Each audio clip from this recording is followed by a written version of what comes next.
So the Lewis Hamilton fans here in Jamaica and around the world are still up in arms, not just over the result, but also how the last lap of the final event of the Formula One season unfolded, with the Dutchman Max Verstappen passing Hamilton for the title-clinching victory after a late safety car.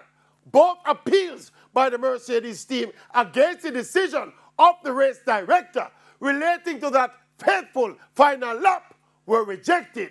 And look, we know that Lewis Hamilton was the emotional favorite, especially here in Jamaica. But where are we going with these appeals? What are the appeals aimed at achieving?